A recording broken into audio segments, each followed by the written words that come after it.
This is Colourful Radio. Our music, our news, our views. So that was Part of My Life by Irie. So we are talking about self-acceptance with a focus on kindness. Actually, pleased to say that on the phone, I am now joined by author Elizabeth Kesses. Elizabeth, welcome. Hello, how are you, Lisa? I'm really good. It's sunny outside. I mean, you're in France at the moment, but it's 20 degrees here. How is it over there? Well, we've had a deluge of rain all weekend, and the sun's just come out, so we're the same. Yay! Yeah, the sun's come out for our interview. I love it when it all works holistically. What can I say?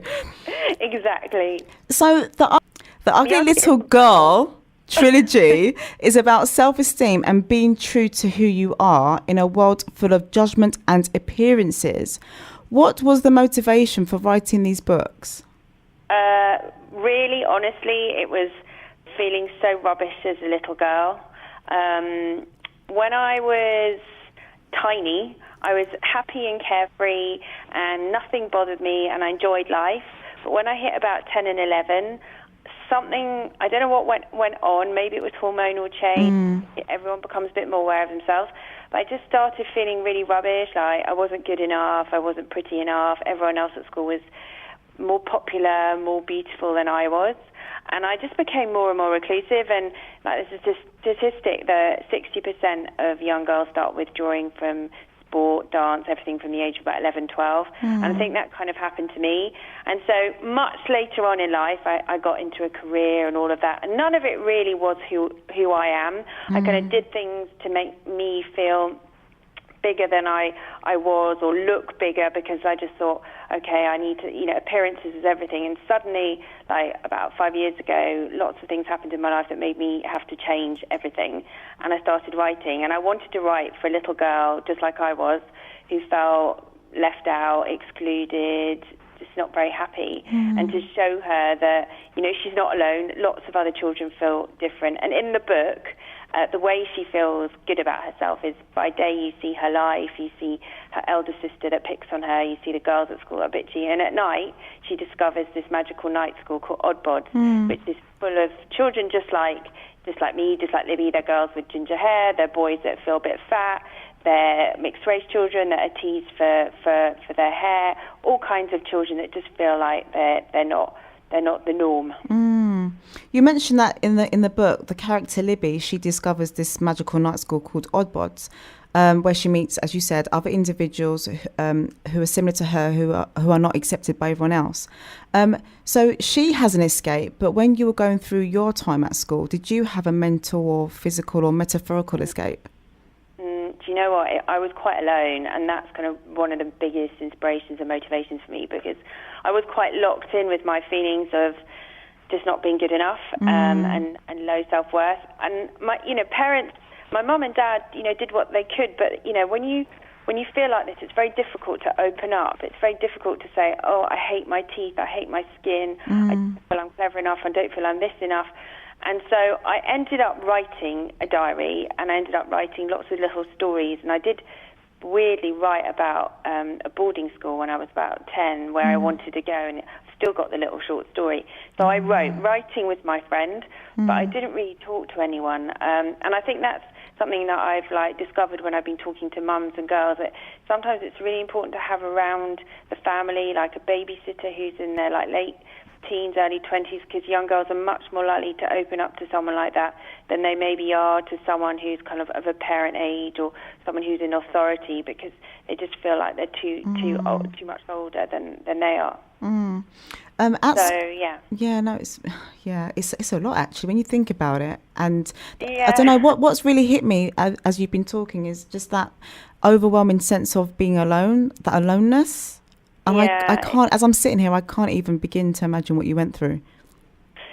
Yeah, it's only just recently that I've been able to deal with it, because even when I knew you, when we were working together, because I used to work in advertising and I had a big career and everything, I still wasn't quite right, because if you don't treat self-esteem early, it follows you around, and it unfortunately leads to some bad decisions. I mean, no decision is ever a bad decision, but I ended up getting into relationships that didn't make me feel good about myself, because you don't think you deserve love, so you'll pick people that maybe don't treat you right, or you're working a job that is a bit punishing. So I literally was a workaholic. I did nothing but work, and my last job, it was a big corporation that I just literally, that made me explode, because I had nothing left in my life, but hours and hours I went to sleep with my BlackBerry. I mean, I went crazy, and then that year I kind of I think everything kind of went pop in my head. I got divorced, I lost my job, my dad started getting sick, and I just was like, my coping mechanism just broke down, and I went away to Australia for a year, a bit like the year in Eat, Pray, Love, when she goes off to an ashram, and that was my year of just kind of going, okay, what the hell is happening to me? I need to get better, and get better in my soul, and get better in my head, and I gained a lot of confidence. And I think for me, confidence doesn't come from accepting what you look like. It's got nothing to do with looks. It's about knowing who you are and what makes you happy, and doing the things that you love. Because I was a real creative spirit, and I'd never been allowed, or I'd never given myself permission to create before. I always thought that I needed a job that reflected my social status, that I could go down to the pub and say, oh, I've got this great job in advertising, blah, blah, blah. And now I realise none of that really means anything. And actually, it's satisfaction comes from the knowledge that you love what you do, and you're doing the things that make you happy. It sounds like you was on autopilot for such a long time that eventually you had a breakdown. And there's a saying, a counselling saying, which is sometimes you have to break down to break through. And it sounds like that's something you experienced. I think it's absolutely that. I mean, I did go into therapy. I mean, like when my dad passed away, that was the final bit of the breakdown, breakthrough. I like that. I think that's a great way of viewing it, because I think, in your darkest hour, you sometimes kind of come out like Phoenix from the flames. And I think that's exactly what happened. I did do therapy, and therapy was, I encourage everyone or anyone who's ever been, who's been bullied or teased, or all kinds of experiences have led to kind of low confidence, to get some form of counselling or therapy, because it's massively beneficial. Because it's very difficult. I mean, there are techniques you can use to build yourself up and to get rid of those obstacles that are stopping you enjoying life. But, it's also, there's nothing wrong with seeing therapists. And I used to think, psychotherapist means I'm crazy. But actually, it's not that at all. It's not. It's perfectly fine. And so many people have therapy now, and it's brilliant. I mean, it really has changed my life. It's a lifesaver. Because I also had, when we worked together, I was borderline anorexic. I've been borderline anorexic before, and I used to kind of take out my my feelings of just repulsiveness on myself. So, I used to just want to control the one thing that I had, which was my body. And so, I never knew that. I did not have any inclination because to me you didn't look anorexic. Yeah, and it's weird because anorexia is of course, there are the extreme cases where you have to go to hospital and they're dreadful, but anorexia can also be a state of mind. You don't actually have to be critically thin to be anorexic. There are a lot of people walking around that, it's like constant bombardment of magazines with perfect-looking women and models and celebrities, and plus you add in your own vulnerability, and that can lead to you starting to just stop eating, you don't eat what you want to eat, and it slowly it can end up being an eating disorder. So I wasn't anorexic in the sense that I was declared anorexic by a doctor, but I had eating problems, and I just, it was one thing that I could use to hurt myself with. So what was the moment where you sort of, I don't know how it happened, but where you sat down and thought, right, I'm going to write a book about sort of my experience to help others, but not really my experience. It's just influenced by how I felt when I was in school. Well, it's really funny that you asked that question, because it's not at all what I planned. So I stopped all my marketing crazy life about 3 or 4 years ago, and I started writing for the Huffington Post. I was very lucky to have met Arianne Huffington, who's just one of the most amazing women, because she lets young writers, old writers, whatever, get onto the Huffington Post even though you haven't been published. And she published me for a bit. And about 2 years ago, I was on holiday with my husband on the seafront, having a cup of coffee, sun shining, a bit like today, sunglasses on, and he looks over at me and he sees this tear falling down my cheek, and he's like, what the hell's the matter? You all right? And he said, everything's so perfect. Have I done something wrong? And I said, no, it's not that. It's just look over there. And opposite me at another table was a little girl that looked just like I did when I was about 11. And it was unbelievable. It was like seeing my twin.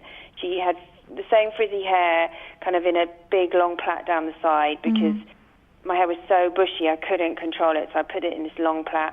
Really kind of daggy, kind of uncle clothes that had probably been handed down from some elder sister, spotty braces, thick glasses, and I looked at her and I was like, my God, look at that ugly little girl, that was me. And my husband said, well, she's not ugly, she's just going through that awkward teen phase. But in my head, it brought up all those feelings of just being hideous looking and not liking how I looked. And that afternoon, we went back to Paris, and I started writing the book on my BlackBerry, and I had no idea it would become a book. I thought it would be a blog. I thought, okay, maybe I'm just going to write a little blog. And I didn't stop writing for 2 years, and I wrote 3 books, so it's a trilogy. And and they came out on ebook at the end of last year. So, yeah, it was not at all. I thought I might write about something, but never about that. Never, ever. That is just, I don't even know what to say to that, because it's so unexpected. Yeah, I think it shows that we all have stories inside us in our subconscious. And one of the things that I'm trying to do is work with young children to encourage them to write, because I think for me, writing has helped me cure myself, because I think when you write, you objectify, you get rid of all those feelings inside and you put them on the paper so they're no longer inside you. And I think it's been a massively therapeutic experience for me. It's really helped me. Wow. Yeah, so I think now I'm writing about other stuff, which is not as personal. I mean, it's still part of me, but this story is very much about me and what I went through. So what other themes are within your trilogy? What you discover, so you meet Libby at the beginning of book 1, and she's suffering a lot, and you feel a lot of empathy with her, even if you haven't been teased or felt bad, but you just feel empathy because you hear everything from her point of view. And she goes to Oddbods, and there's this crazy, fantastical school, a bit like Charlie in the Chocolate Factory world or Narnia, where nothing is like it is at a normal school. So I used to hate school dinners, and in Oddbods, in the canteen, you jump on this thing called a tummyometer, which reads what you want in your tummy, and it makes it for you. So the first thing she has to eat is a jam donut, which is so brilliant. Of course it is. It's so horrible. And then, geography is freakography, so you travel around the world in a space-time travel machine, and you visit all the freaks of nature, so all the things that we would say are ugly, like the Easter Head Islands. Or you see animals that, like giraffes, that aren't the most, aesthetically beautiful. But then you'll discover later on in the book that there's actually another night school that exists called Narcissus. And that's where all the kids go that want to be perfect looking. And that's run by this mean, evil headmaster called Imago, who cannot stand imperfection and wants all children to be like Barbie, Ken, just perfect looking. And what you discover is that he wants to try and destroy Oddbods. So each of the 3 books kind of has some kind of event or drama around that. In the second book, there's a modelling competition, which all the girls go in for, and you meet some new characters. So there's a really lovely new girl that you meet in book 2 called Daphne, who is part Caribbean, part English, and she's been teased terribly for not belonging to any kind of particular kind of country, or because of her hair, because of her skin, because of everything. And you meet her, you meet a little boy who loves to sew and to cook, and all the boys at school call him gay, and yet he's just a highly creative, highly feminine boy who isn't gay at all. And then in book 3, there's an even bigger stakes at play, because you discover that Imago, who has been caught a couple of times and escaped, don't want to give it too much away, but he's planning an enormous, awful thing for children at a big, big scale, and it's up to Libby to save the day. It sounds brilliant, and so many themes within, centering on self-confidence, self-acceptance, self-esteem, self-worth, all the things that so many kids at the moment are struggling with. Totally. I think everyone will see one part of themselves in one of the characters. I think I've created characters to try and kind of like, so that they're very different, and you can find something in one of them. And you're absolutely right. I mean, it's like if I had been, I mean, I was bullied terribly at school, but I could go home, shut the door, my mum would give me a hug, and I could forget about it. But now it's so invasive. It's on Facebook, it's on Twitter.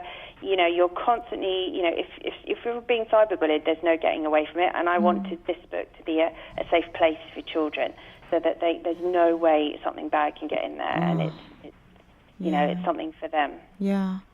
If you could go back to your younger self and whisper into your own ear, what would you say?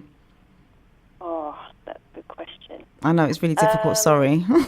No, it's a really good question. I think I would give me the little version of Elizabeth, the Libby version. I would tell her to feel free to do what she wants, and to ignore all the things around her that were making her so upset, and to be sort of a confidant for her, to be someone that she could talk to lean on, to exchange with, and I guess to open up a bit. So, you know, I could have probably spoken to different people around me, and I didn't. And I think if I had spoken to a great auntie who I loved and who was, you know, very flamboyant and would have listened, I was too afraid to speak out, and I think I should have spoken out a bit more. I should have said to the teachers I felt bad. I should have made it clearer to my parents that I was really unhappy. My dream had been to be a ballerina, and I got kind of pushed into an academic route because everyone told me ballet's so difficult, and I should have listened to my instinct. I should have gone, you know what, that's what I want to do. And maybe it's not going to be right, but maybe it is. And what's really ironic is that I'm now writing about the little girl that wanted to be a ballerina. So I've gone full circle to sort of get back to the beginning. And someone asked me if I kind of fulfilled my dream with my books, and whether or not being a ballerina is still painful for me, because I couldn't go to watch any ballet for a very long time. And actually, I kind of think that my writing is a bit like dancing. It's like I'm dancing with my ideas, my imagination, my mind, and it's a form of creative dance. So I guess I'm doing what I always wanted to do. So I would tell that little girl just stand in your truth and do what you want to do, and speak out and not be afraid. And I suppose I would also have a whisper in the ear of people around me as well, because I think that parents need to wake up. You know, a lot of problems come down from mothers who don't love themselves, who have insecurities, and it becomes transgenerational. And so, you know, it's often you inherit the things that have been in your family for a long time. You do. Elizabeth, thank you so much for sharing and being so honest as well, because obviously there's things that I didn't even know, and no and worries. it's just you were just so transparent, like amazingly so, and I really appreciate it. Before I let you go, I want to ask you one question, which is what I ask everyone, because on Sundays I do something called Appreciation Sunday, and it's basically a time where people reflect and think back as to what they appreciate and what they are grateful for. So my question to you is, what do you appreciate today, right now, in this moment? Gosh. Sorry, I'm really giving difficult questions. I think it's finding stuff within me. It's being able to love myself. I spent so long not liking who I was and criticizing everything I did and looking in the mirror and judging what I looked like. And I think I can actually, for the first time in 41 years, is look at myself in the mirror, or just look in my soul and go, you know what you're doing is good. And it's good to I think there's nothing like feeling happy about what you're doing. I think we spend a lot of time doing things that we don't like doing, or we feel we have to do, and to feel really authentic about your loves and your passions, and just to go, yes, this is it, this is my life, and I'm proud of it. That's for me the most important thing. That's brilliant.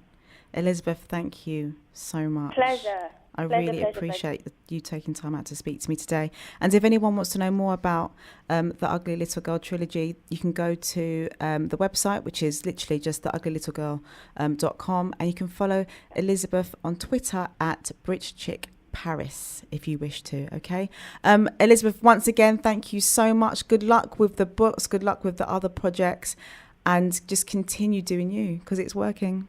Oh, thank you so much, Lisa. It was a real honour. Thank you. Thank you also. All right, have a good day. Happy Sunday, everybody.